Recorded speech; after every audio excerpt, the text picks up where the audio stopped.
Pour la 8e fois, la Coupe du Roi accueillera un Clasico en finale, opposant le Real Madrid et le FC Barcelone au stade La Cartuja de Séville, en Espagne. Le match aura lieu samedi soir et le trophée sera à l'enjeu. Le coup d'envoi sera donné à 22h heure locale, 16h ET.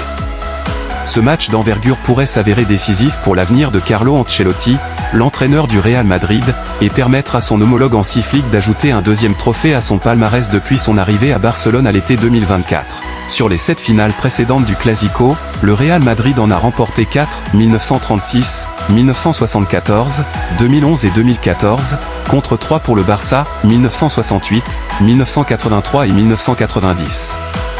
Ce sera la première rencontre à ce stade de la compétition depuis 11 ans, depuis le but emblématique de Gareth Bale, qui a offert la victoire au Real Madrid à Mestalla, à Valence.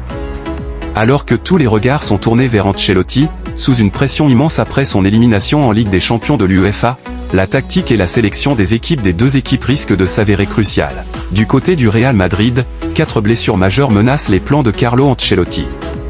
Celles-ci affectent les lignes arrière et avant, Ferland Mendy et Kylian Mbappé visant un retour à la compétition malgré leur absence lors des matchs précédant la finale.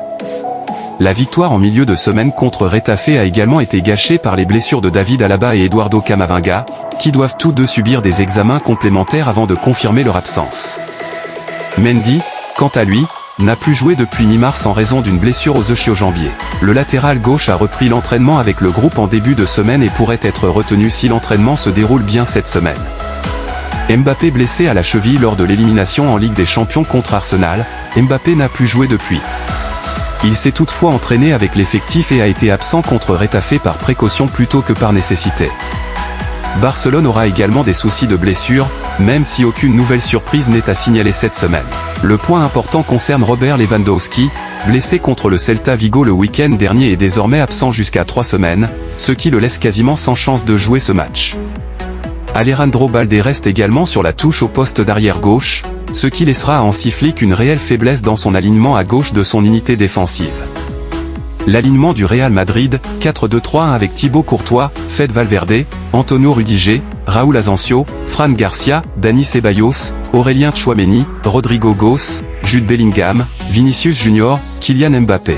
FC Barcelone jouera aussi, 4-2-3-1, avec Wojciech Szczęsny, Jules Koundé, Inigo Martinez, Pau Cubarsí, Alejandro Balde, Pedri, Frenkie de Jong, Lamine Yamal, Gavi, Rafinha, Ferran Torres.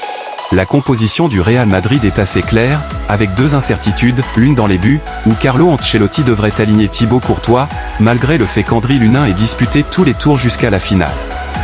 Comme lors de la finale de la Ligue des Champions la saison dernière, l'entraîneur préférerait aligner son gardien titulaire pour un match aussi crucial. Attends voir. C'était bien d'Ors de Gageo Vriziel.